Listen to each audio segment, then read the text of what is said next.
Back here with you once again for Two Nations Under Ted, a Ted Lasso podcast.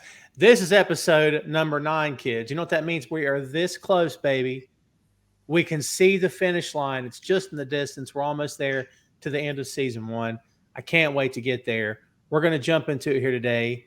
I'm joined as always by Joe Higgens and Jay Luft, and we're here to give you the lowdown on the last 2 episodes of season 1 of Ted Lasso. You know it, you love it. We hope you can't wait for this. We've been trying to get to this for a while. We're here. We're ready to roll. Gentlemen, what do we think going into episode 9? Joe, let's start with you. This is it now, isn't it? This is the end game of the season. Yes. Everyone who is a major player has been introduced at this point, and we're just seeing basically the ends of their story arcs wrapping up in this season.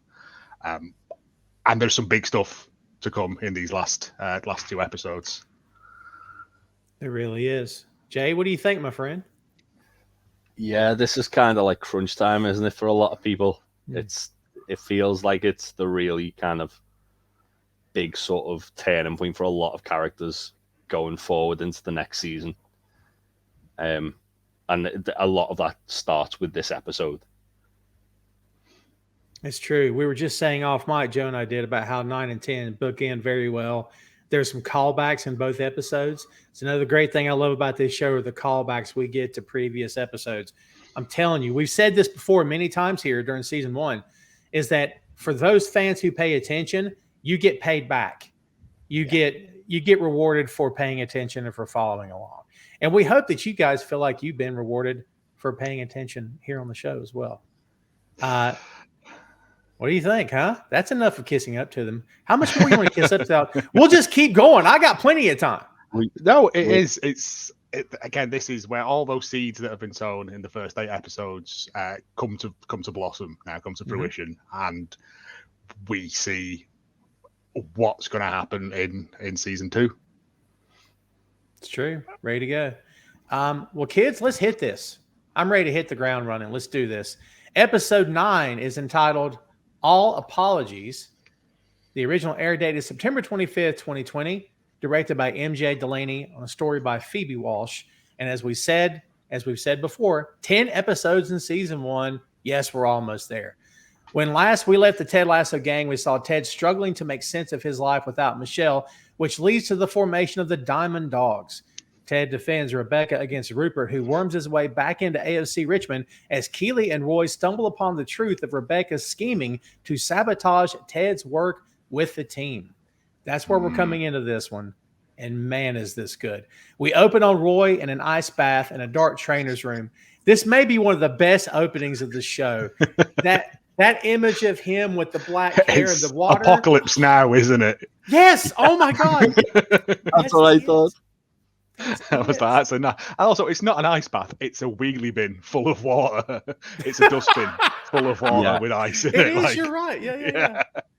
I think that's kind of like done as a way to sort of illustrate how poor the facilities are at the club. Like, like Man City, for example, they'd have like a room full of that stuff.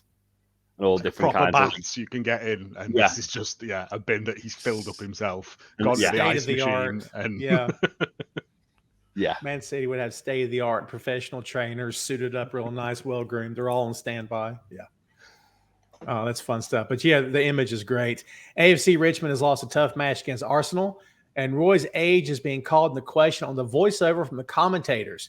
It's another tough day and a stretch of bad days. He's 9 bad games with turnovers and rough play. He's showing his age.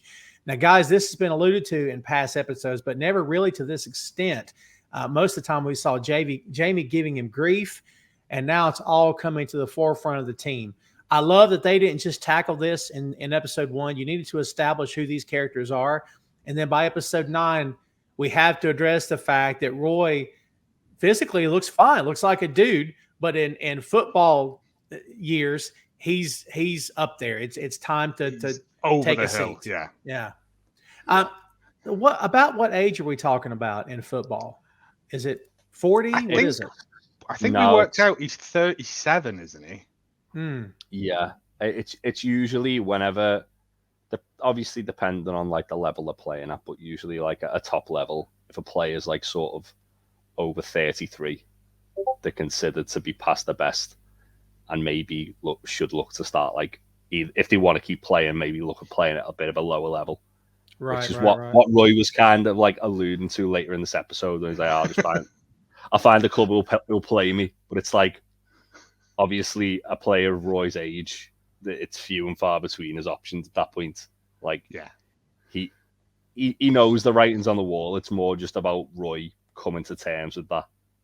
But I think, as we've already said, this is all Roy's ever known.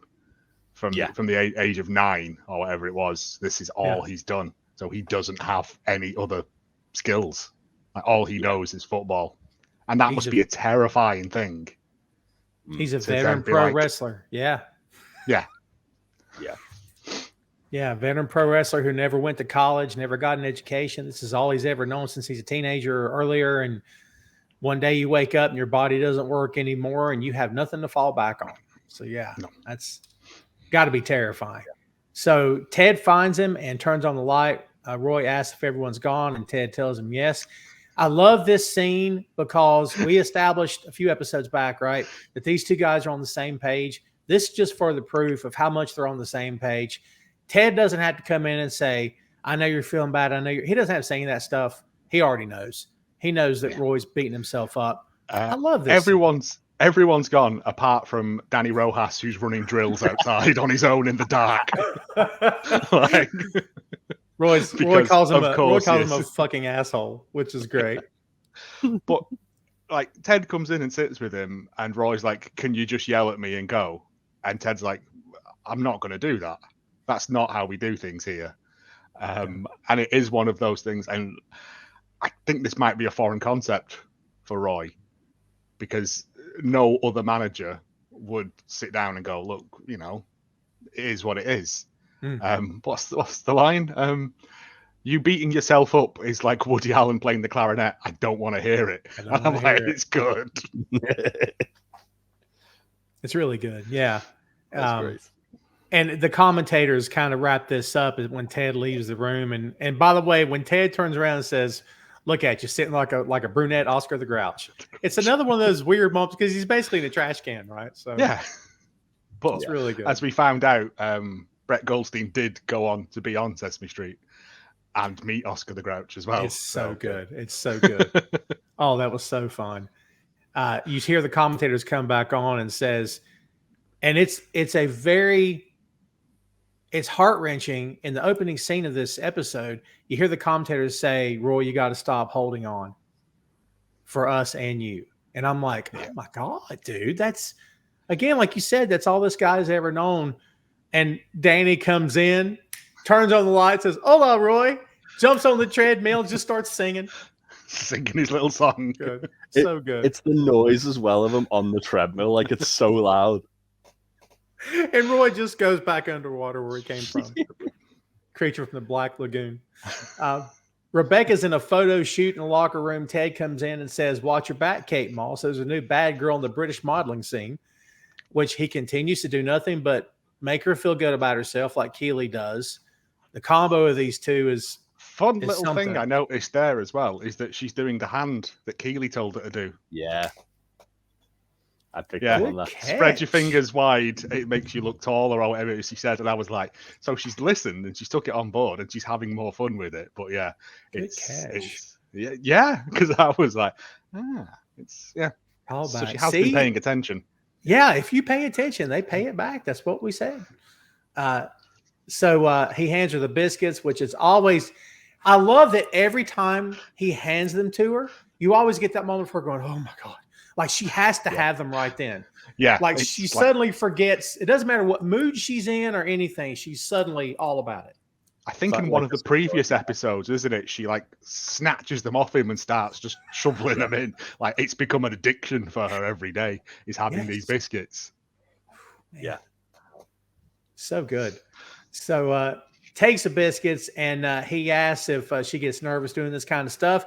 She says it's a profile on women in football. It's not a big deal. There's only 4 of them. This is where I'll get your help. Karen, Delia, and Posh Spice. I know Posh Spice. Who are the other two she's referring to? I have no idea who Karen is. Karen is the lady from The Apprentice. Karen, I think she's a big wheel at Arsenal, I want to say. All right. I can't think of her name. She's the woman that helps Thingy on The Apprentice. She's like the scribe lady. I can't think of her surname. Delia is Delia Smith, who is a TV chef who oons Norwich City. Wow.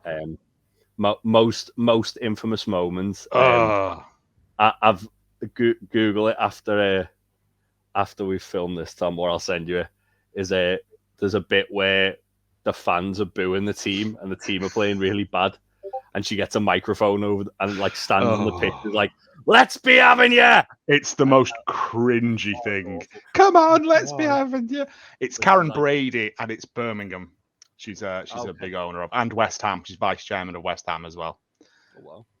Yeah. So you said let's be having you. What does that mean? What's that slang for? It's basically just like telling the fans to get behind the team.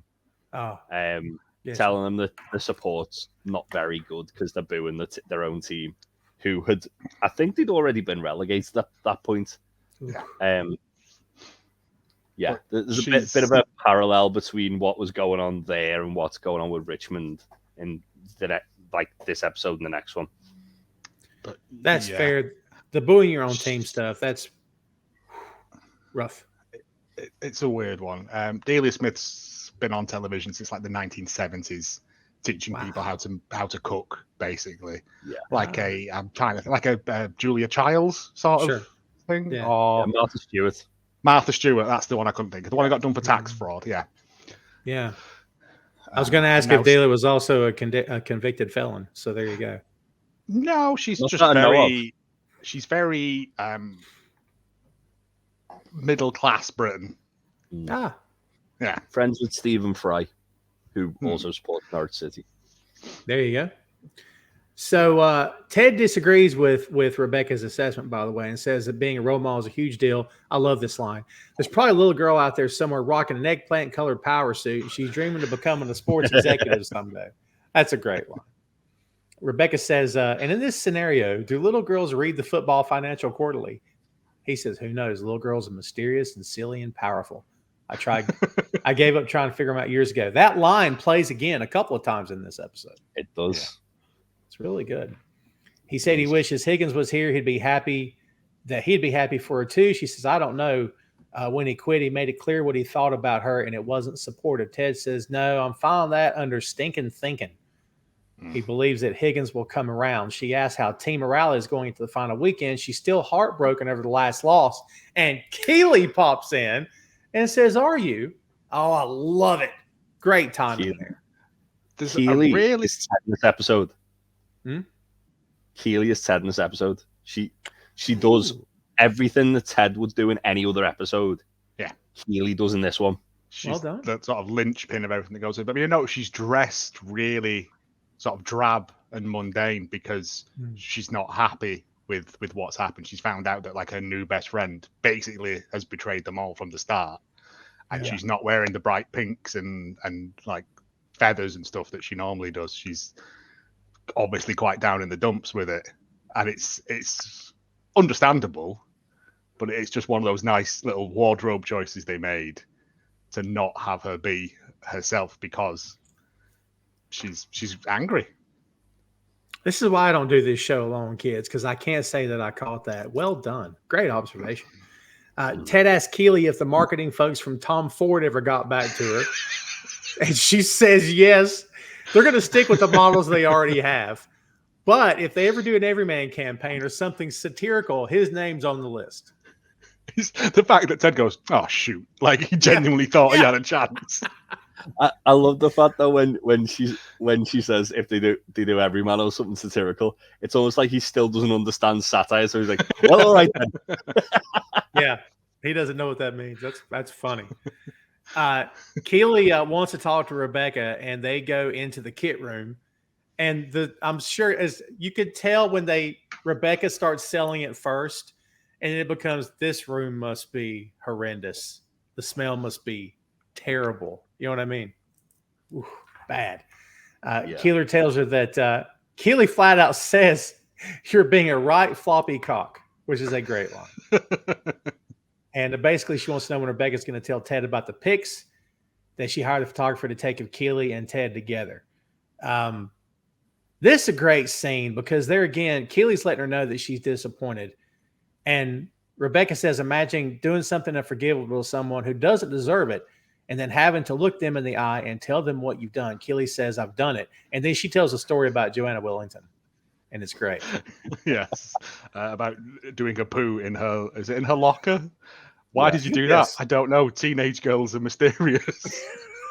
Mysterious and dark and dangerous. But it is this thing of when they go into that room, Rebecca is still trying to play up like the big and like not having to deal with what she's done. Yeah. She's going on about the smell and stuff. And like Keely's not there for that. She's like, no, we're not friends. Until you sort this out, we're not doing bants. Yeah. Well, even when like Rebecca tries to like sweep it under the rug and goes, why can't I just like forget about it and we just move on? And then Keely says, because I'll think more of you if you don't. Yeah. And that's straight. Like, I feel like that's kind of like gets the ball rolling with Rebecca, where she's like, okay, well, if I'm a better person, people are going to think better of me. Yeah. Because she stands that she risks losing the only real true friend she's made in a long time because of Keely being upset. I would say forever. Yeah. Because everyone else she knew was through Rupert. Her only other friend is Sassy, and she hasn't seen her for so long, so she's been on her own. She's made a genuine friend. Yeah. And through her own, sinister plan, it's all come crashing down. So, like, you've got to make amends. It really is a sinister plan. I mean, not to get off on a tangent, we've talked a lot about it here, but you're not just tanking the team. These guys' livelihoods, their income. Yeah. You brought a man here and split him up from his family, and this is his livelihood. And you put all of that on the table because you just wanted to sink the team. Like it is a sinister backhanded plan, man. It's a woman scorned. It is. Yeah. I love the bit when Nate pops in and he is like genuinely surprised to see them. And he says, I know girls like she's, but girls, come on, this is silly. Yeah. And then he immediately apologizes for being sexist and just leaves. Oh, it's so great. So great. We see the press room. Ted is fielding questions about their last game of the final weekend against Man City. This will come back in episode 10, kids. Ted says their goal is to go out like Willie Nelson on a high. He recognizes Trent Krim and makes a joke about him writing for the Daily Planet. Of course, Trent introduces himself fully as writing for the Independent. He points out that many of the young players have improved during Ted's tenure, which I'm glad that was said out loud. Yeah. But that Roy played dismally in the last match. Ted explains that Roy knows it wasn't his best day, but that Roy Kent is the backbone of the team. Nate and Beard are watching this from the back, and you can tell something's brewing because they just look at each other. Ted tells the room he wants to mix it up, and anyone who's an introvert to raise your hands. They all do. And he says, that was a trick. If they were really introverts, you would have just been as quiet as a church mouse. Unless that's Westboro Baptist. Those turkeys just won't shut up. If you guys are familiar with Westboro Baptist. Oh, yeah. Bunch of absolute chodes, yeah. It is that nonsense one of those... crosses boundaries right there. It's I don't know if you're aware of the British documentary maker Louis Theroux, but he did he's done loads of these things where he goes and meets like extremist groups and stuff. But because he is such a affable English fop, basically, they just sort of tell him all this information. He's hung out with like white supremacists and Jimmy Savile and like all this stuff. And he did one with Westboro Baptist, and it is one of the most messed up things I've ever seen. Sounds like Borat. Yes, but this is actual real documentary. It's like serious Borat, isn't it? I guess. Yeah, in a way, because he's so he's basically Hugh Grant. Yeah, a documentary maker. He's very a charming guy, man. Yeah, so's Louis Theroux. He's very twee, isn't he? He's very English. Yeah. Nice. He also did one with WCW and got slapped by Roddy Piper. Oh yeah, he did. I didn't know that. Is it when He asked him if wrestling's fake, and Oh, Piper just like lamps him, and then he goes to train at the power plant. The power plant, innit? And they just beast him, and they just terrorize him. He's and like it's like, yeah, it's the bit where they're doing like they're just running, just doing laps, and they just feast him until he vomits, and then they keep making him go, and they're like, "Does this look fake?" And he's like, "I didn't mean it was fake. I just meant like it's preordained, isn't it?" Like, but yeah, it's got to protect the business that they love. Yes. So can I take back everything I said? Back in the office, Nate and Beard. This is cool. Maybe the first time. I think it's the first time Nate and Beard ever sided up against Ted on something. Yes. But it's good. They bring him in, they sit him down, and Ted says, "It's either you're in a relationship together or you're going to do some improv comedy. Either way, I'm all for it. Your suggestion is ally." And it's just I love it. I love it. What's great about this, so obviously they say to Ted that he needs to drop Roy. And what's great about this is that even though it seems like Ted's making the wrong choice by disagreeing with them, and they're like being very sort of like stubborn about it, that he needs to like drop Roy, Ted makes the right call saying no, because it makes Roy come to the decision, not come to the decision, but come to the realization on his own that, all right, which sometimes with like a leadership like role, like a captain as well, you need them to kind of realize, okay, well, I can't keep up on the pitch, but I can still lead off the pitch. But like they give Nate and Beard give reasons why they should bench him. Like he's missed stuff in the last games. He's not fast anymore, and he's a detriment to the team. Like, we need to win this match to stay up. And like Ted listens, but he says that I respect your opinion and stuff, but we're not doing that. And Ted knows that Roy's going to make the right choice eventually, because he's got Roy like that, Annie. Like he's got him. He knows that Roy, especially sitting in the battle of ice, knowing what they're saying about him, he knows Roy will make the right choice because Roy's a good person. Yeah, he says Roy's our captain. And what's funny is Beard gives a line that yesterday their butts had teeth marks, deep ones, the kinds you usually have to pay for. And Nate just looks at him. He just gives him that look of, oh my God. He's led a very sheltered life, Nate. I love the way when Nate goes, "Did you pay someone to do that?" And he goes, "No, I was paid." Yeah. And he walks off. Yeah. Walks off. And then Nate's like, "Where?" Yeah. Yeah, I think as well, like one thing that Ted kind of like sees that they don't see is that by dropping Roy, it could also disrupt the whole harmony of the team. It's true. Yeah.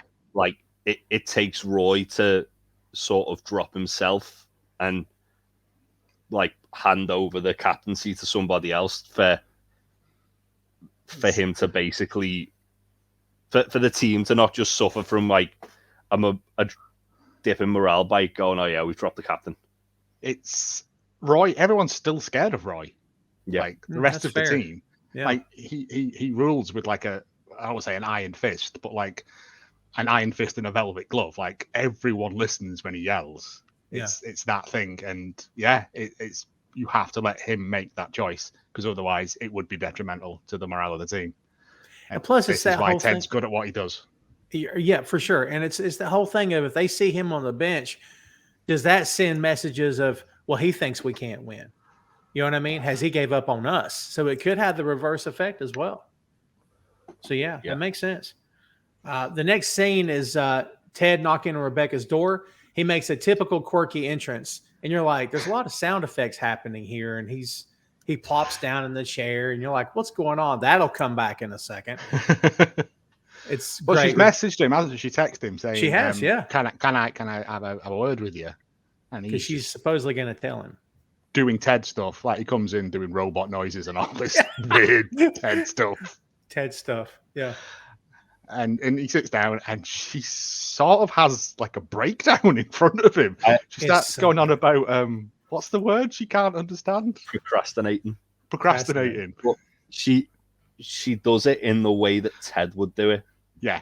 Which was like, she's more like Ted than she realizes, because literally that's how Ted kind of like just tries to keep people engaged in conversation. And she's like, right, how am I going to skirt around this whole issue that I don't want to talk about? I'm going to do what Ted would do and just talk absolute nonsense. But until I get to a point, yeah.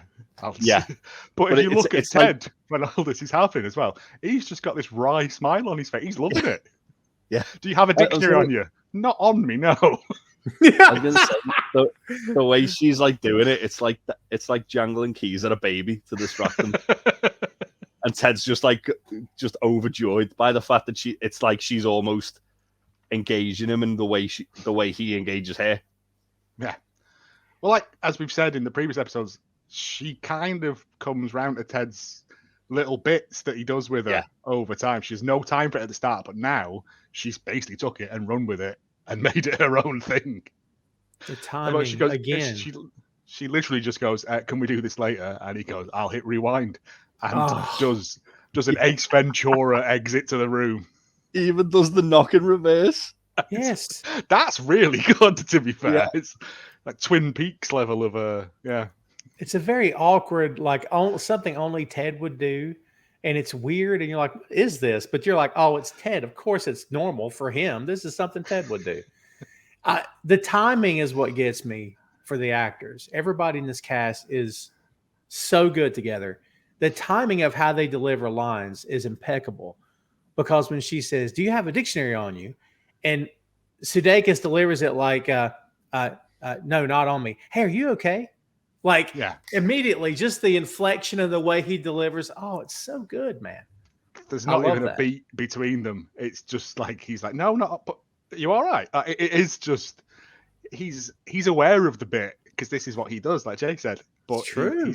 He's never been on the opposite side of it before. That's a good call. Yeah. She's by herself now, and she's doing the Nate thing where she keeps saying, oh God, oh my God, several times. She's very frustrated with herself. She's like, I'm a big girl. I can do this. I got to tidy up my mess. And then we get one of the most heart-wrenching scenes in this entire show is the villain, Rupert, who continues to be the worst thing that's ever happened to anybody in this team and in this town. Comes in and it's comments on Higgens not being there. She says she fired him, and he points out the chewing of the cap on the ink pens. That'll come back. And then he delivers the news, and it's gutting. Yeah. It's that new Rebecca is pregnant, and like old Rebecca or Rebecca is like kind of indignant with rage at him. Mm-hmm. She's like, you're 70 years old. Like, what are you thinking? When that child's a teenager, you'll be nothing but a pile of dust and a black Amex card. It's a great line. That's a great line. He's not bothered. Like, this is something that doesn't really get touched on until much later on. But the fact that she obviously wanted to have a child with him and he said no. I think he says, I didn't want to with you. Well, no, like in the scene, she goes, he says, look, things change. I didn't want to have a child with, and then he sort of stops himself and goes, I just changed my mind. And you could see that, like, he was obviously saying that, but it's really hard to watch because you can see how much it like just stabs it right into her heart. It twists that knife round again, and it's like, you're an awful excuse for a human being. I just put Rupert as scum again on my notes. Yeah, I get that a lot. When he tells her that Bex is pregnant again, it's crazy. Yeah. Go ahead, Jay. I was going to say, it's not the first time, won't be the last that my notes just have Rupert as scum written on there. I know he's supposed to be the villain of the piece, but like there is not a redeeming worse, doesn't he? of him. Yeah, there's nothing to redeem him. But one thing I will say about like the whole like way he's portrayed within the show, it's really clever in the sense that the first time you meet him, he comes across like quite charming, like a playboy, and then as soon as the mask slips, and he gets worse and worse and worse, and it's just it's literally like what Ted says. Everyone will eventually see him for exactly who he is. Yeah. Oh man! And as soon as the mask slips, great line, great observation, Jay. Well, I love that. I think it's at the charity auction thing, isn't it? Where everyone that he's with look like hangers-on, like people he's paid to be his friends, and that's the only thing he's ever known. He's a bully. That's the thing. At the end of the day, he's a bully who's always got his own way because he's rich. Well, when he tells her that Bex is pregnant, her line is, "We always assumed," and he cuts her off. But she was going to say, "We always assumed we couldn't get pregnant because you couldn't have kids." And apparently he always knew he could, but he lied the whole time they were together. Yeah. Jesus, man. Yeah. It's just layers upon layers of villainy.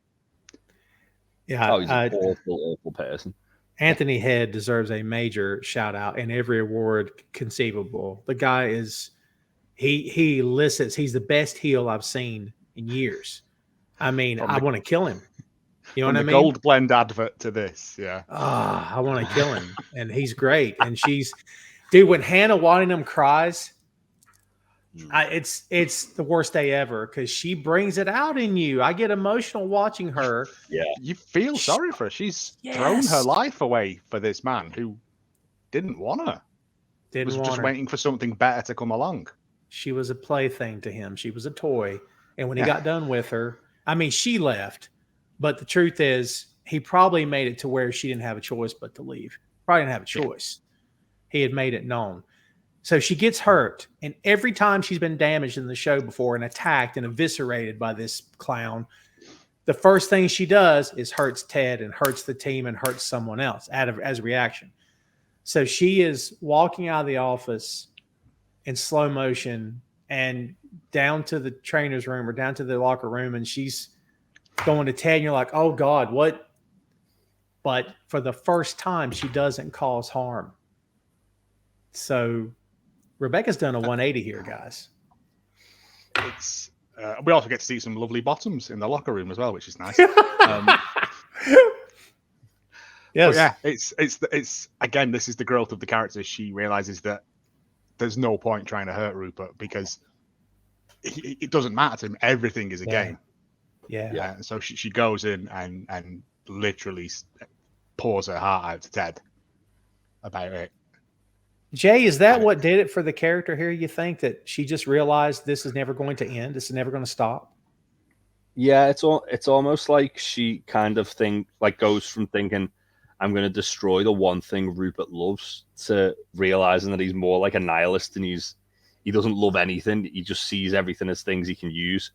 Yeah. So the best thing that she can do in this situation is have the club succeed in spite of him. Yeah. I think that's the switch, isn't it? At this point. The whole baby thing with Rupert is the switch where she realizes he never cared about me. He only cares about one thing. And I think we find later on as well, he doesn't care about Nubex either. She's just someone he's used to get back at her, which is what she's used the club as at him. But this is her turning point where she goes, well, there's no point. Like you said, he's a nihilist. There's nothing there. It's dead behind the eyes. Yeah. The only thing he cares about is control. Yes. Has to have control. And in my notes, I've got this. You can feel her emotion. This is not anger. It's not even sadness. This is defeat. She's defeated. It's over. This is her tapping out. You know what I mean? She did her best. She took her best shots. And no matter what she does, this will never, ever end. So when not to rant, when you're going through something, right, you can keep fighting it and fight. But the fact is, until you recognize I'm in control, I'm responsible for how I react to this. I may not can control that person and what they're doing to me, but I decide how I take it and I decide how I live with it or if I don't live with it. So I think realization sets in, I can't, I'm done. I can't do anything. I got nothing left. This will never end. I have to start working on this now. You know what I mean? Yeah. Myself. And she tells Ted, who's lighthearted as always, he thinks this is just a circle back to what they were just going to have a conversation. She said, this is something I have to tell you. And he says, hey, deja vu. And she says, I'm a fucking bitch. And he says, no, that's new, which is great. Yeah. And then she comes clean. And, man, she tells him everything. Jamie, everything. Basically, I've lied to you from the start. Yeah. I brought you here because I wanted you to fail. I hired the photographer. I set up the interview with Trent Krim because I wanted him to humiliate you. Yeah. I set up the transfer for Jamie, even though you told me not to do it. And it is defeat, but also this is shame. Yeah. This is her going, I'm so wrong. I was so wrong about this. I wanted to hurt him, but all I'm doing is hurting other people that I actually genuinely care about and genuinely care about me. And I'm sorry. I think she sees as well that her acting like that makes her no better than Rupert. Yes. It literally, she's on his level if she's doing everything he would have done to destroy the club, and destroy people's lives just because she can. And that's what he does. He destroys people's lives because he can. I think she says, I wanted to cause him as much pain and suffering as he's caused me. And I'm like, I get it. I do. But this is not the way to go about it. Mm-hmm. And she stands there and she's crying. And it is one of the, I'm welling up now. And it is just one of those things that really gets you, though, because she's lost everything at this point. She's lost even the new friends she's made because of Ted being there. And this is the only way she can start to build those bridges again. I think this scene is what gets her the award, honestly. Just saying. Yeah. And she literally says, Ted, I'm so very sorry. If you want to quit or call the press, I completely understand. And Ted, does this really good. He just sits there and you see it, him processing everything in real time. Because he's his eyebrows go, and then he's going to say something, but he doesn't. Yeah. And then he just stands up and he goes, I forgive you. And she's like, why? And Ted goes, divorce is hard. It doesn't matter if you're the one leaving or if you're the one that's being left. It makes people do stupid stuff. And then he sort of thanks her for the job. Yeah. It's given me time to see what was right in front of me all along, what was wrong, and all of this stuff. And it's he's hurt. You can tell he's hurt. Yeah. But also he completely identifies with it. The line that got me, I was already emotional watching. The line that really got me was when she says, all you good people are just trying to make a difference. Yeah. That really hit me some kind of way. Because by saying all you good people, she was able to remove herself and see, I've been the worst person. I'm terrible. And for anyone to admit that they're terrible, that takes a big person to admit when you're wrong to begin with. And that line gutted me. When she goes in to hug him, and remember we established she's not a hugger. It's not something she does. And when Ted hugged her in the scene when they're outside after the benefit that night, she takes a beat before she hugs him back because it's not her thing. Well, now it's her thing. Such a great moment. Yeah, Ted offers his hand out to shake, and she just hugs him. And I think it takes Ted back a little bit because he's again, I've got to, we're all going to be working on off the same hymn sheet now. There's we can't do. This feels like they've kind of hit the reset button, and this is This is the official kind of starting point of their friendship. Yeah, where it goes from business relationship to we're friends. And he plants the seed and says, when you got a little love in your heart and you care about someone, there ain't nothing you can't get through together. And she knows he's not just talking about the two of them, right? He says he's going to go change for training, but it's nice seeing you down here. You liven up the place. It's a great scene. And here's my question, guys. Does Beard ever find out? Does Nate ever find out? Does anyone know except Ted and Keely and Roy? I don't know. Does anyone ever know? I feel like Nate has a kind of clued up because of something that happens in the next episode. I don't know if it necessarily means he knows the extent of what she's done, But I think Nate realizes that she was trying to destroy the club. Because one thing as well with Nate, you've got to remember, is for the first couple of episodes, he's just a wallflower. He's literally like a fly on the wall. He sees things that people don't notice. Yeah. Whereas, obviously, now he's a bit more of a prominent person at the club. He can't really kind of like blend into the background a little as much as he has. So I think Nate's definitely got it clued up. I wouldn't be surprised if Ted tells the Diamond Dogs, but also I wouldn't be surprised if Ted doesn't, purely to kind of protect Rebecca's integrity. But the only person that wouldn't know in the Diamond Dogs is Beard. Yeah. And Beard doesn't need to know, and he probably doesn't Beard give a shit. doesn't need to know, but also Ted would probably tell him anyway, because they literally have no secrets. Yeah. Like, it's never explained whether or not it is he tells him, but at this point, like Jay said, it's just a hard reset for their relationship going forward. So what benefit would it do to tell them anyway? That's a fair point, because it doesn't change anything. I mean, no. And plus the very next scene, they're on the pitch and Ted is no-selling the whole event like it never happened. He's not telling anybody anything, and we're just back to business as usual. So this is a very fun scene as well, though. Oh, it so is. With the training. It's He says the body's like day-old rice. If it's not warmed properly, something bad could happen. Sam says food poisoning is no joke. Opposite, he's just like not listening to the metaphor. He's just like, once I was being sick and I had diarrhea at the same time. And Danny Rojas is like, the human body is a miracle. And that comes back later too. But it is also like, but Roy, they all just sort of go, like they've got that thing now of someone saying something, and Roy just going, he's right. Like, it reminds me of the peanut butter story where he tells him he dips his finger in a peanut, and Roy goes, "Great fucking idea, actually." And they'll go, "Yeah." But it's just this moments of like, oh, okay, yeah. Oh, that's awesome. So good. Ted says that speed is important, but being able to stop and change directions quickly is like Kanye's 808s and Heartbreak. It just don't get nearly enough credit. They start running drills, and Ted tries to tell Beard a joke. And Beard is great because he just sidesteps him. And then he keeps doing it, and he keeps doing it. Oh, my God. Like he's running away like I've got a booger on my finger. Yeah.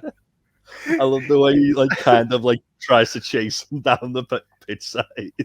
What does an English owl say? That's the joke, isn't it? Yeah. What's the punchline? Because I don't know. I would assume it's whom. Oh, that's awesome. I love that. That's what I assumed the joke was. But then he turns to Nate, and Nate just shits his pants and runs off. Literally, and he's like, "Oh, you're just going to do that thing when you pretend you can't hear me." He turns back to Beard, and Beard's at the corner flag, he's miles away. God.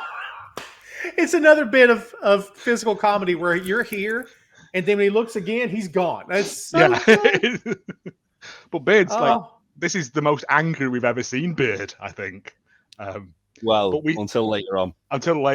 But also we see in these drills they're doing basically like the bleep test thing, and Roy is falling behind everyone. I think he says the last one to do it is a rotten egg, like Ted's weird obsession with eggs that comes back and time again. But you just see Roy running past going fuck constantly. And Ted's like, that's it, Roy, swear it out. By this time, Beard has moved back down to Ted, and Ted's getting it. Beard takes his sunglasses off, and Ted goes, "Okay." Like he gets it. Roy collapses, doesn't he? Like he knows he can't do it. He can't keep pace anymore. And he turns to Beard and he's like, "Yeah, you're right. We need to bench him." That's great. Rebecca's at her desk writing. She sees the chewed pen lid that's coming back from before. She goes to Higgins' house and sees him through the window like a beatnik. He's playing a double bass with a little Van Dyke happening. He's all into it going, yeah. He's all crazy into it. He's doing some nice wandering jazz bass playing there. Like it's pretty good, yeah. When she knocks on the window, it scares the life out of him. We'll come back to that in a moment. Back at the dog track. In fact, she looks through and smiles because this is like the most pathetic thing. And it's the most real she's ever seen him be, really. She's never seen him outside of this is him in his home life, isn't it? She's never seen him outside Yeah. of the suit and stuff. It's because even when he like tries to sort of like have a bit of a laugh and a joke with Ted in front of her prior to that, she kind of just gives him like an icy stare, and he's just like, "Oh, sorry." Yeah. But it's what's really good about this whole kind of thing is it's the first time in the entire show that they're both on the same level. Yeah. They're both. It's no longer Rebecca, because bear in mind as well, Rebecca says that she thought he was her friend at the very start of the show. Yeah. It's no longer Rebecca and her lapdog who she's been torturing. It's Rebecca apologizing to her friend that she's been a shitty friend. Yes. You know, there was moments when I kept thinking, why did we never get a moment when she confronted Higgins about it? That Higgins admitted, Rupert threatened my job if I said anything. We never got that line. I'm kind of glad we didn't get it, because he's shouldering responsibility. Because in real life, you take the blame when you have to. You know what I mean? Well, he did, didn't he? When he like quits, he's like, I regret everything I did to you. Sure. Yeah. Yeah. And he hates it. You can tell he's torturing himself. That's why he's so loyal to her for such a long time. Because he loves so much. Yeah, he loves the club, and that's his priority. He doesn't give a shit about who's running it. But also, he feels bad about what he's done to her previously, and that's why he's so loyal to it, despite the fact that she's trying to destroy the thing that he loves the most. Because that's what made him snap in the last episode, because he's like, it's gone too far. Yeah. Yeah, for sure. But yeah, it's the first time they really feel on like level pegging throughout the whole of the series, I think. Yeah, no doubt. I love that scene. We'll get back to it. Back at the dog track, Roy's sitting by himself in the stands. I love this moment because, he doesn't tell him anything. He tries to lead off with, a video of a kitten and a baby chicken becoming friends. And Roy knows. He comes and sits next to him, and he's like, there are other seats, It's just like Roy, just like being Roy. He says, this is what my ticket says. This is what my ticket says.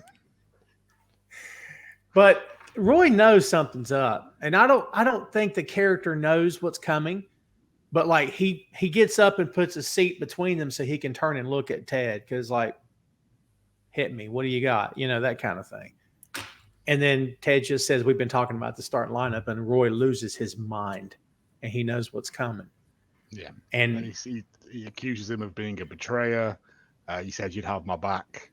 And then he just tells him to go and F himself and stomps off. And it is one of those things. It's like Ted didn't want to do it. He thought that Roy would have put two and two together by this point and realized that, his days are numbered. But Roy's still in denial. He is. Yeah, I mean, as we established earlier on in this episode and earlier on throughout the show, it's all Roy knows. And he's desperate to cling on to that. Like, for every kind of like, every last second he can get out of his career.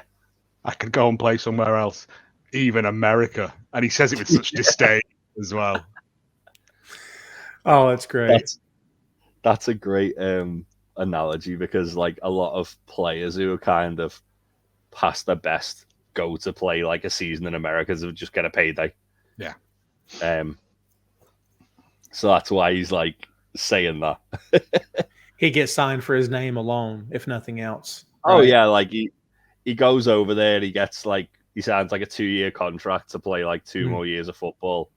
Doesn't have to play his best football, but he doesn't really need to try, because he's already like leagues above half the players that are going to be in the league, and he'll probably get a load of endorsements off it where he's going to make a ton of money. So realistically, that's a no-brainer for Roy. He should have probably done that. Oh yeah, makes sense. It's interesting that we never, in watching this and how it unfolds in episode 10, how it unfolds and everything, I'm like, he never left. He never even entertained an offer that we know of, that we were told. Like, it's interesting. I love it, but it's interesting. You know what I mean? So, like, he has reasons to not play now. He's got Keeley. He's making peace with things that have happened in his past, maybe, and his niece is there, and he's got family, so to speak, and he's a more well-rounded individual at this point, or he'll get there. We go to that scene we mentioned earlier, kids, back at Higgins' house. He's glaring at Rebecca and just hitting that E string. Yes. Waiting for her to say something. Yes. She says there are a lot of surprises here, like the tiny little beard. It's a Van Dyke named after the Flemish artist. And it's like... And again, timing, because he says, it makes me look how I feel. Chill. And she's like, because he's like, chill. And he lets it hang. And then she says, how does Mrs. Higgins feel about it? Oh, she hates it with a white-hot intensity. Straight in, though. Like, there's no beat again. This is an argument they've had many times over the past couple of weeks. Yeah. Oh, man. But also, as well, like him saying that, it kind of like instantly them having that back and forth diffuses any kind of tension they had. Yeah. Because it is, as I say, it goes back to before that Rebecca like was the owner of the club and he was just like he was doing what he does at the club. They were friends. And that's true. He used to take her out for lunch and stuff, didn't he? So they must have built up a rapport over the years of Rupert cheating and that. So she literally says all that tension. She literally says at one point, "I thought you were my friend." Yeah. And it's just that thing of like everyone's done it with a mate. Like when you just had a bit of a falling out and you just go back into the room and you go, "You're right, you dickhead," and it's automatically everything's just gone. Like you can't even remember why you were arguing.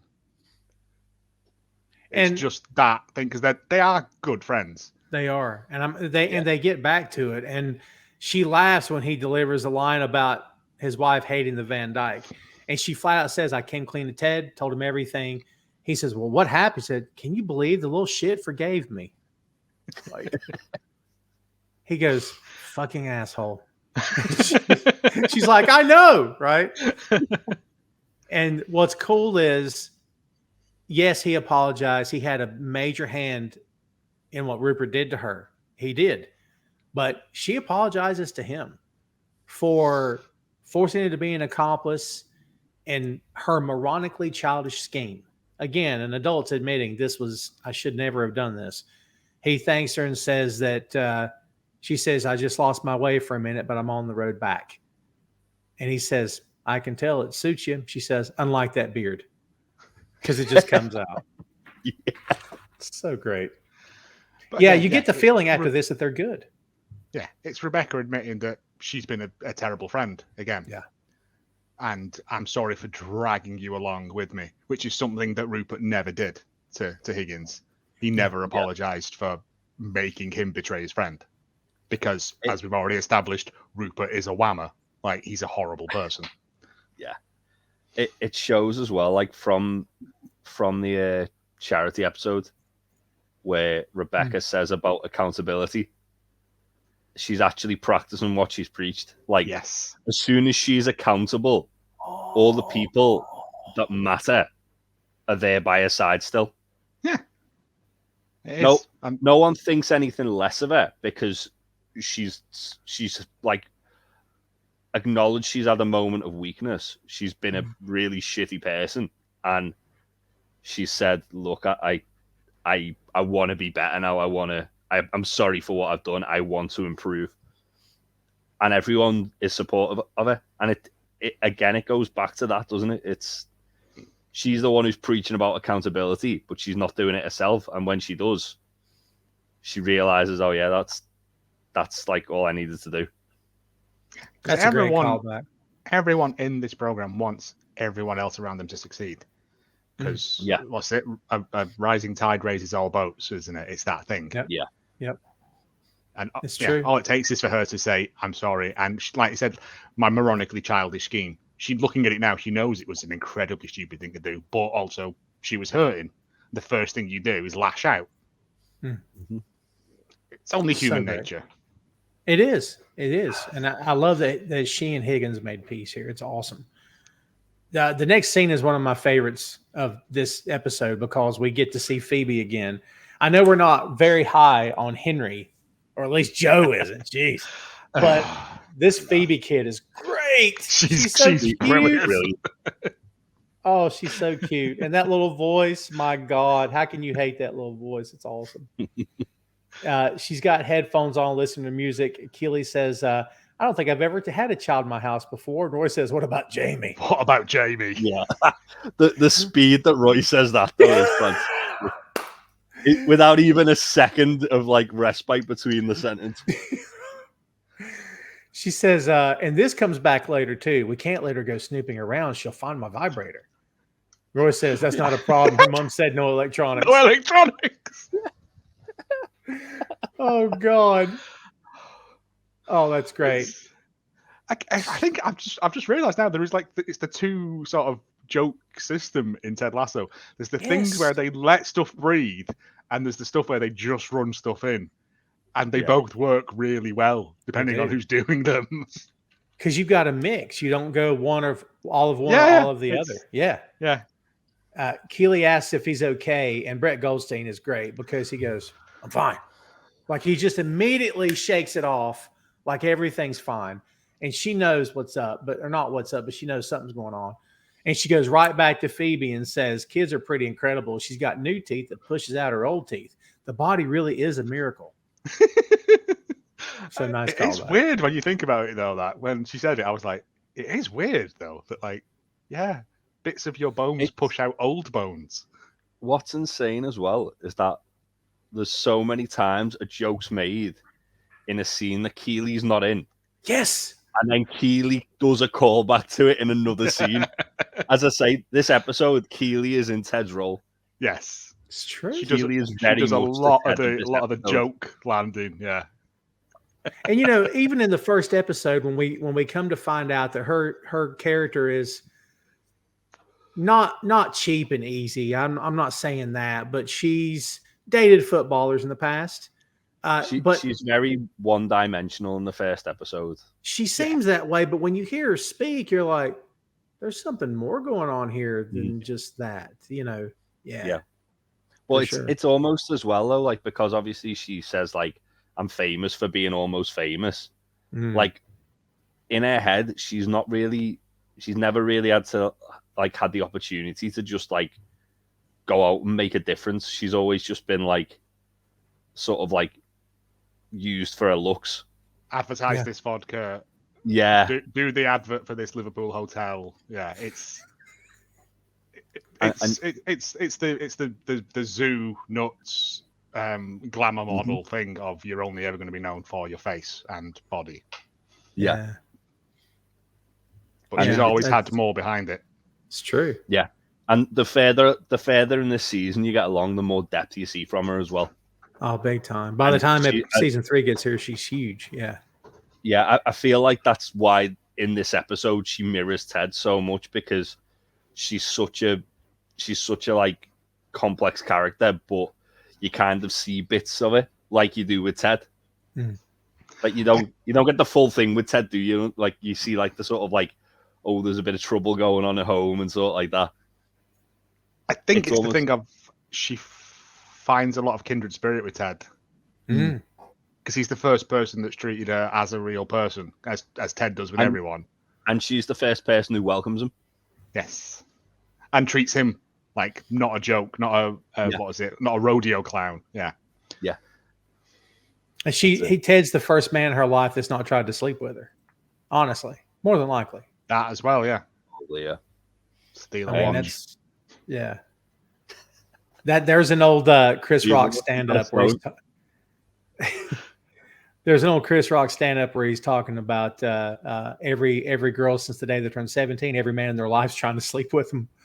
And the bit's hilarious, but when you start hearing, you're like, oh my God, he's right. Like, and of course he's way out of left field with a lot of it, but it's still like, I can kind of see. I mean, yeah, ridiculous. But yeah, again, guys, we talked about these characters establishing relationships, and we get that with Ted and basically everybody in the show by the end of this entire run, is that he has a relationship solid with everyone except for the main villain, who stays as bitter and old and crusty as he was in episode 1. So That's what he deserves. Yes.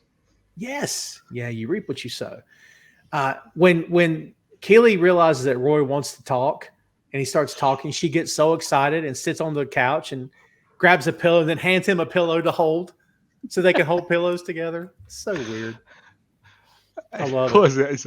I find sad men very sexy, is it? She says. Yeah. Yeah, it's like I find men that feel sorry for themselves are so sexy. Yeah. What's great is he says, I've only ever been Roy Kent, the best player on the team, that every team I've ever been on since I was a kid. And he says, I don't know if I can handle being a loser or being called Roy. He's like, all right, Roy. Yeah. What have you been up to? Fuck all. I love that. That little back and forth. It's just these little conversations he's had in his own head about it. And then Phoebe has, Keely has Phoebe come over and explain who her Uncle Roy is. Close your eyes and tell me who Uncle Roy is. She's going to take the headphones off and she goes, you're right, Keely. Zeppelin rules. Wait until you hear Cream. And I'm like, Keely's into classic rock? What's going on here? I know, right? It's great stuff. Phoebe says his beard is scratchy. Or she says, his beard is scratchy. Yeah, oh my God. Yeah. As soon as she says, he goes, ooh. He buys me ice cream. He swears a lot. He's really funny, and I love him. She says, see, I didn't hear anything about you being a footballer. Roy says, who gives a shit what she thinks? She's 6. Oh, man. But it's that thing of, like, he is more than, like, the sum of his parts sort of thing. Also, with I find men feeling sorry for themselves, it's Keely's disarming technique. It is. Again, which we see all the way through it. She does it constantly to people of just, like Ted does, of just slightly, Ted sort of debases himself more, whereas she just makes fun of the other person to put them at ease. It's a very strange thing that she does, but it is just that bit where he's just, what? She's 6. And it's just like, it's a great line. Yeah. Because he loves her, but also he like just kind of despises her as well. He talks to her like she's an idiot all the time, though, doesn't he? He does. And you know what? More than likely, she is the first woman to ever talk to Roy like this. Yes. Like to challenge him, to be disarming, to make it out like, I don't have to be here. I'll just leave, that kind of thing. Like, but she's challenging him. I love it. There's a point. Yeah, you're saying about the only men she's ever spoken to, as a Premiership footballer. I'm assuming a lot of the women that have ever spoken to him were just trying to get a payday off him. Yes. Yeah. So there is parallels between the two of them there as well. They've both probably led most of their lives with people only wanting them for their name and money and watches to buy drugs. Right. I don't need a phone and a watch. Yeah. At the Crown and Anchor, Beard is watching from a distance as Jane plays chess. She's eyeing him too with another guy. Baz asks, is that your old girl playing chess with some other bloke? And he says, yeah. Jeremy says, that's fucking brutal. And then Paul says, you staying strong. You hear? You're a beautiful man. Beautiful man. Paul's so awesome. Thank you. Yeah. Paul's so awesome. He's like the best of the three, of course. Ted comes in and sees that there's 5 beers lined up on the table. He says, that's a lot of pints just for us. Beard says, yeah, I thought you might have had a tough time with Roy. And Ted admits that he says, you're a natural born caregiver like Chi from Cuckoo's Nest. And Beard says, I always fancy myself more of a Tabor guy. Yeah. Again, it's just that good shared brain that they have. Yes. Like they can drop references to One Flew Over the Cuckoo's Nest and the other person picks up on it immediately. It's a fun thing that they do a lot of. It's true. Ted admits he never got around to telling Roy that Roy figured out on his own. Beer is just staring a hole through him, not changing. And Ted says, I can see you're happy now, but don't be. Like, there's nothing there. It's just the same expression. He says, I've been thinking about it, and I'm going to start Roy against Man City. He said putting Roy on the bench wouldn't just be humiliating to him. It could actually affect his livelihood. He reminds Beard that this ain't all just about winning to him. It's not how he measures success. And then Beard loses his mind. slaps the table, doesn't it? And he's like, God damn it, it is how you measure success. He says, who put a firecracker up your butt and lit it? Beard says, you did. Beard saying what everybody in the pub is thinking. Yeah. And he says, like, when we were back in Kansas, they were kids. It didn't matter. But these are professionals and winning matters. And it matters to me. Like, again, Beard cares about these people as well. Beard doesn't show it because he's Beard. But, like, wins and losses matter. Especially, like, as we discovered in previous weeks, like, the difference between Premiership money and Championship money in terms of sponsorship and stuff is massively different. Yeah. So it does matter. They need to stay up. And then he turns to May and goes, isn't that right? And May just goes, hey, fucking men it is, and walks off. And it's just like... Yeah, and he just points to her like she said it. Yeah. Yeah. If we lose, we get relegated, and it's over. All this we've done is for nothing. Everything we've built is for nothing. And you're going to pick a player's feelings over what is the right thing to do. Yeah. Yeah. The only line missing from this, which he didn't need to deliver, but in my head, the other line that you add to this is, I came here for you. We came here together to build this, and you don't want to win? But he all but says it. Yeah. And he just says, I don't want to drink with someone that selfish. He stomps off. And this is like angry. This is like the angriest we ever see Beard. And he stomps off and he walks past the game of chess that's going on. What's she called? Is Jane? Jane. And she goes, that is the hottest thing I've ever seen. And Beard just goes, there you go. She's just been toying with you. Check and mate. Get your stuff. We're going. And it's like, it's like, it's the equivalent of a mic drop, isn't it? It's just like, Beard said his piece. Like, this must have been brewing for a while for Beard to get so angry about this. Because, again, they thought they were on the same page after the whole Roy not doing the bleep test thing. And then we get what I always like, Ted Lasso with messy hair showing that something's not right. Because he's necked all them pints. Yes. His hair's slightly askew. We've established earlier in this show, kids, that when Ted's hair is messed up, he's had something to drink or he's depressed. There's something going on, or both. He goes out and he's kind of stumbling. You could tell he's feeling it. And he goes to the curb, and of course he looks left, but an arm comes out to prevent him from getting killed by a bus. And it's not Beard, it's Roy. This is a callback to the first episode of the show. Mm-hmm. Nice. Yes. Really, really good.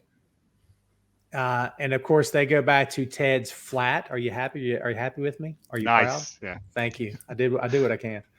It goes back to Ted's flat. He offers Roy some peanut butter after dipping his finger in it. Roy pulls back and this is brilliant. Oh, you got a nut allergy? I've got a finger allergy. It's great. He pulls back like, he's like, what are you doing? Oh, Ed makes. He goes, okay, I can make you a drink. I've got red wine. I've got day old pasta water. It's like, who doesn't drain their pasta off? Like, yeah, what are you gonna do with that later? What's the plan? No, I don't know. Or I can make tea. And he goes, yeah, we'll have tea. And again, the running joke of Ted hatred of tea is one of the beautiful things about this show. It is. It's great. I'm with Ted. I'm with Ted though. Oh, I like a cup of tea. I can't say, hey, I got full disclosure. I can't say that I've ever tried it. I'm in the South in the U.S., so I grew up drinking sweet tea. I gave that up. I gave it up 10, 15 years ago. I've never touched sweet tea. Mostly just sugar, isn't it? Sweet tea. It's all sugar. Yeah. But listen, if you grew up here, you drink, it becomes a part of life. Yeah. But one day I'm like, I'm done. The only thing I drink is water and coffee. That's the episode of The Simpsons where they make lemonade and it's like 2 drops of lemon and then a big bag of sugar on top of it. It's the truth. It's the truth. I'm interested to try the hot stuff. Hey, you'll have to tell me how to have it proper, and I may give it a shot. Get your address. I'll send you over some tea bags, man. Hey, proper man, stuff. Don't mess with me. I'll take proper British Yorkshire tea. I was gonna say it's got to be. I know that much. It's got to be Yorkshire tea or Yorkshire Gold. No, I'm not made of money. You're fat. If you're feeling a bougie Yorkshire Gold. That's great.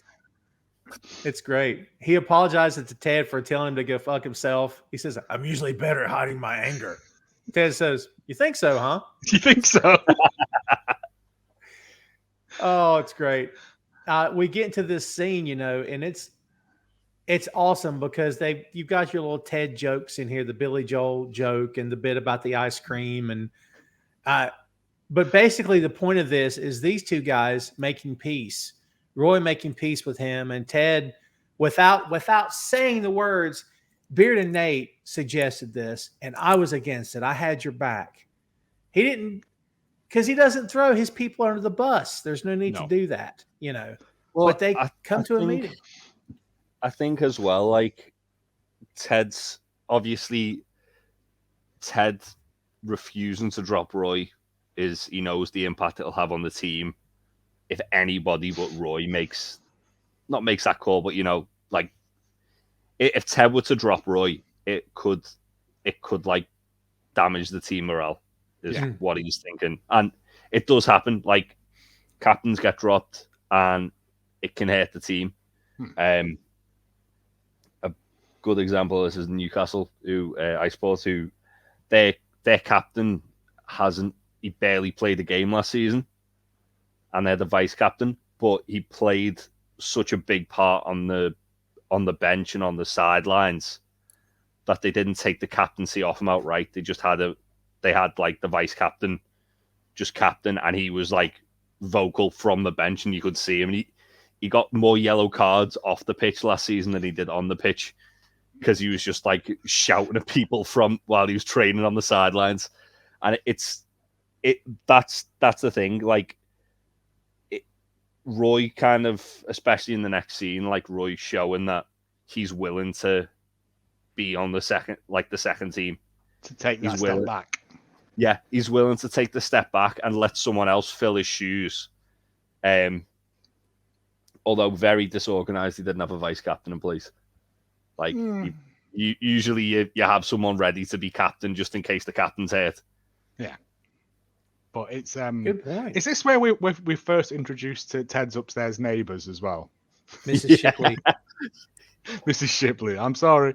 Yeah, this has been going on for a while. That's the bit that makes me laugh. Like Ted occasionally just starts yelling stuff in his flat about. We have a Mrs. Shipley earlier in the season too, but wasn't it Mrs. Shipley that? No, I'm trying. Somewhere in the season we have a Mrs. Shipley. I remember that. Possibly, but I can't remember who it was. Yeah. But yeah, they do the bit about Billy Joel, and then it leads to Ted doing the Carlton dance. He says Alfonso Ribeiro is the greatest physical comedian of the 19th, 20th, and 21st century. And it's just Roy's response of, I never know how to react when someone's doing or a grown man's doing the Carlton in front of me. And that's the callback to Keeley saying, I never know what to do when a grown man beatboxes in front of me from episode 1. Great. It's really again, it's them two making peace, but I also think this is where Roy makes peace with himself about it. Like he knows that, like he said, Ted's had his back, but he's knackered. Yeah. Well, he's like Box of the horse in Animal Farm. Like it's just done. Even like when they're kind of discussing it, and Ted's like, "Look, we can pretend you're injured. You don't have to sit on the bench. You can just sit in the stands, and we'll say you're hurt." And that happens. It's something that happens. Like if a player is not playing for a certain reason, whether they're like about to leave the club or they're not happy, usually it won't come up that it's something. There's a problem behind the scenes. It'll just be, oh yeah, he's injured. But, and we'll get to it, that doesn't happen. The guy dresses out and joins his team, which says a lot for his character. You know what I mean? Yeah, I was going to say, this next scene's fantastic. They finish their tea, and Ted goes, this is just like a joke, isn't it? This is the thing you do to tourists, isn't it? And Roger goes, nah, I love it. It's just like... Well, it's the way that he smiles. Like, it's like, are you sure? Ted says, you don't love it. It's pigeon sweat. It's great. The next scene is Rebecca's office the next day. Ted comes in and says, it's biscuits o'clock. And then he says Higgins, and he pops like mad. He says, I'm excited to see you. He gives Rebecca her box, then offers a box to Higgins. And we know something's up because it's decorated differently. It's kind of for a kid. Well, there's this weird bit that he does. He goes, it's for Trent Crim's daughter. She's 3. Yep. Yeah. And then he sort of goes, God, possibly, yeah. And then like we get this sort of, no, I'm only winding you up. No, it is really. No, I'm only messing. And it's just that Ted thing of like, Higgins is back. And he's like, she's 3 years old. She'll forget about this. She won't remember it. Yeah. You told her? Yeah, but she's 3. Like, it's just picking on children because of their age all the way through this She says, you've already told her. Yeah, she's really been looking forward to it. But it's okay. She's 3. She'll forget it. Like, that's great. Yeah. Rebecca says maybe he says these are definitely for a little girl. And Rebecca says, well, maybe Ted thinks you're silly and playful and mysterious. I love the fact as well, though, like that Rebecca was willing to share with Higgins. And Ted was like, no, absolutely not. You're having your own. Yeah. Because he's back. He, again, one of the Diamond Dogs, like one of Ted's allies, is back. Very true. For the right reasons, because Rebecca's gone and made amends. This is again, like we said before, it's taking accountability for your actions, and this is where now everything leads up towards Man City. And Higgins is the backbone of the club. Yes, he definitely is. He's the beating heart of that club. Like, as I said, like a couple of episodes ago, his whole like mission statement in life is that he wants the best for that club no matter what. Even when he's had to kind of question his own morals, when he's been like protecting Rupert because he knew if Rebecca got the club, it could mean that she'd destroy it, which she tried to. It's not the right thing to do, but it's the thing that makes the club work. And it's finding that balance where he's like, right now, I just want to make sure the club succeeds. He's got everyone working with him now. Yeah. Thanks Everyone's to Ted. Singing off the same hymn sheet. Yeah. It's true. The last scene of this episode, kids, Ted goes into the locker room and sees Roy's shirt hanging up, but no Roy. Ted, by the way, is it just shirt? Yeah. Okay, because like in American football, it's jersey. In basketball, it's a jersey. Yeah, it's just shirt. Yeah. Okay. Football shirt. He sees Roy's shirt hanging up, but no Roy. Ted gets their attention, and both Beard and Nate step up on either side of him. Nate cuts him off and apologizes for walking away. Again, another great callback in this bit. It is. It's the fact that he's like, I was sick. I've been feeling so sick since I ran away from you the other day. I had a dream I was pecking you like a crow. Yeah. It's just a really good, bizarre throwaway line. But then it's like Ted goes, "Oh no, we're all cool." But then he does that thing he does to Beard. He's like, "But apologize to me in the dream as well, so we're good there." And I was like, "Yeah, I love this. I love that." And without hesitating, Nate goes, "Oh yeah, of course," and then goes right back to what they're doing. He doesn't go, "What?" Like, oh. Roy shows up and the room goes quiet. He apologizes and says, notice when Ted comes in and Roy's not there, there is a slight look of disappointment on Ted's face. There is. Oh, for sure. Yeah. It's just a little flicker. And then he's like, well, I've got to go and do this. I've got to go and do practice. But it's just that little thing. And then, Roy appears. It's quiet. Yeah. Because this is the thing as well. Everyone's mucking about in that changing room. Yeah. Everyone, it's this little family they've got now. Of because when we start the season, everyone's sitting there on their own, no one's interacting with each other, and now there's like is it this scene? There's like a game of cards going on, and people are just mucking about with your mates.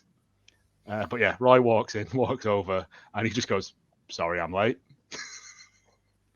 My niece found my girlfriend's vibrator, so I had to take it to get her ears pierced. And to try and get rid of the trauma. So when he puts on the blue, I'm guessing that's a signal for second team. That's what. Yes. Well, they're going to scrimmage against each other, so it makes sense. So I get it. Okay. They'll have been having a training match. Usually, bibs are like the reserves, and gotcha. Whoever's playing. Do you remember back when Jamie refused to train, and is it McAdoo says to him, "You're a second team player." Oh, it's Colin. It's Colin. Sorry, yes. Yeah. He says you're a second team player. You're the reserve team, yeah. But Roy at this point has gone, I'll train with the reserves. Yeah. Which again is something that would happen in that situation if a player's been dropped. Usually they'll play with the reserves to keep the fitness up while they look for another club or something like that. We can't leave out that when Roy tells the story of the vibrator, that Beard goes, "Been there," and then we cut away from Beard that quickly. You're like, this guy's mysterious. He's the mysterious one, Yeah. Roy asked Ted if he. The more we find out about Beard, the more questions we need to ask. Oh yeah, that's so true. Yeah. When Roy asked Ted, he says, "Can I say something to the team?" I'm like, Roy Kent would have just spoke, but this is a different Roy. The floor is yours. It's a different Roy because of Ted effing Lasso. This is not the same guy 8 episodes ago. The thing is, it goes back to the whole, just because he's not playing doesn't mean he's the captain. He can still be a leader off the pitch as well as on. And I think that's why, like, him asking Ted, it's almost like he's kind of come to terms that he is going to be handing over the, like, sort of the armband and the reins of being the captain, but at the same time, he knows that he's still got that influence, and his words carry a certain weight to the rest of the team. Yeah. Like, so everyone is feared of Roy still. It's true. Like, not as much as they were, because they know now that he's like a bit of a soft touch, really. Yeah. But his words still carry merit.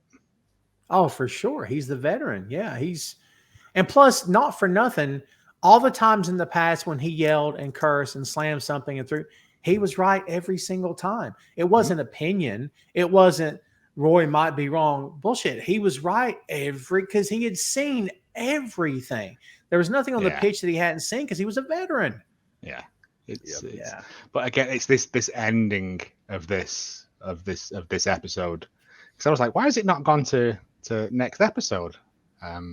Because we get everyone filing out and Roy getting ready, and then he just walks over and like just taps the believe sign and walks out, and it's like, oh, right in the feels. The camera never moves, and the crew deserve rewards for the show. The way it's shot, it's great. Because you're right. I mean, I think it eventually starts zooming in as the room empties out and it's just him.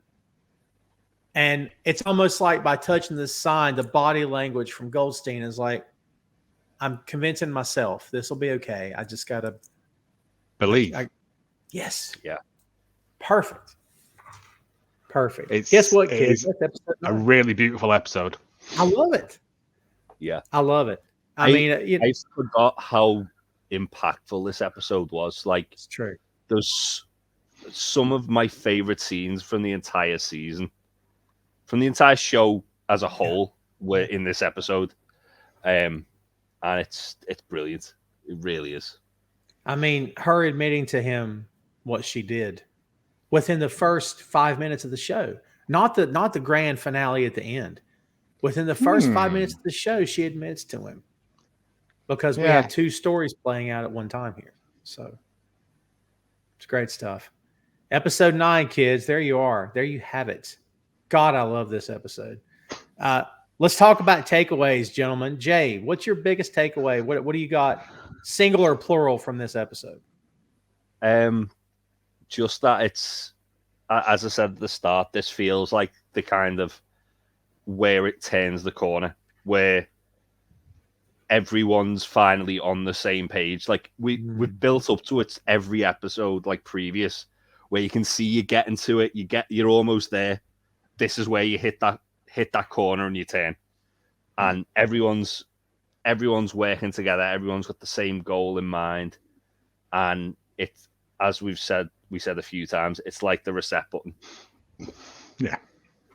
on like a lot of relationships. This is where Ted Lasso starts proper. Yeah. Well, there's a couple of bits, but yeah. Well, still, there's a couple of extra bits before we get right into it. But yeah, this is where like Ted and Rebecca's relationship though like gets to where it'll end up. Mm-hmm. And I mean, this is the catalyst of that. He's won everybody over at this point. Yeah. Yeah. Joe, what do you think about this? Yeah, it's basically what Jay said. It is like the sort of hard reset for it, but also we're only one episode away from the grand finale. But now we have, again, it's just that end shot of everyone going out happy. They're a team now. This is the first time we ever see them as like a fully functioning team. And Roy's had to step down for that to happen, which is sad, but also it's what he had to do. It's all for the greater good. The greater good. Yeah. But it's with the one episode left, this is where it really starts from now. All the things they've shown in those first 8 episodes have all led to that point, and then everything starts again fresh from here. All those seeds they've sown, this is where they're grown, harvested, and then on from there we get new stuff, and it's all brilliant, and some old stuff. You're right. Yeah, and I'm with you. They've got the whole team here. Yeah, everyone's on board. They're functioning. This is the first time we see them fully functioning as a team. I mean, this is what Ted wanted in episode 1, but he knew it wasn't going to get there. This was going to take time, and it was going to take him. Yes, him proving to people I'm the real deal. I've got. There's no hidden agenda. I am who I am. It's the fact. I think during the confession, he says, "I still don't know what football is." Like he's done an entire season of football and still doesn't really understand what the rules and stuff are. One thing that as well, like, which we didn't really touch on, is the kind of gravity of the situation that they have to win the next game. That's the thing that Ted takes away from it as well. Everyone takes away a different thing, and there's that united front. But then Ted only realizes the importance of that because of Beard's outburst. Yeah, because Beard's saying it's the next game is make or break. We have to win. Yeah, against the hardest team to beat in the league. Well, Jamie Tartt as well, and Jamie Tartt. It's hard. It's hard not to do that. Yeah. But it shows that like everyone comes out of this all on the same page, one way or another. That's true. It's true. We've got one episode left, children, till number 10. This is number 10's coming, baby. Season 1 wraps up. Then we got a little something coming after that. We've teased it before. We'll talk about it more in the next episode. We'll get there. We've gotten this far. Thanks for coming along for the ride. We've only got 24 more show episodes to go, and we're done. Ooh, it'll go by like that. Some of them are long episodes as well, though, aren't they? Like, the last season's like there's a lot of hour-long episodes in that one. Yeah, a lot of notes. I got blisters on me fingers. I'm just saying. It's all coming. me fans are pigs. Yeah. Yes. So, kids, thanks for following along. We appreciate you. Remember to follow us on socials. Everywhere that we are, you'll find us at Two Nations Pod on every platform. We made it nice, simple, and easy for you. So go follow us. Our socials are growing as we speak. Hopefully, they'll be even larger by the time we wrap this sucker up. But in the meantime, remember, you've listened to the show, you watched it, or you've listened to it, or both. Remember, it's not just on YouTube if you're watching it here. It's available for subscription and download. We're on all the major platforms, so go check us out. Again, episode 9 in the can here. 1 left to go, and we have officially wrapped up season 1 of Ted Lasso. So there you have it. Be on the lookout. Episode 10 is coming. For Joe and Jay, I'm Tom. We'll see you next time, kids.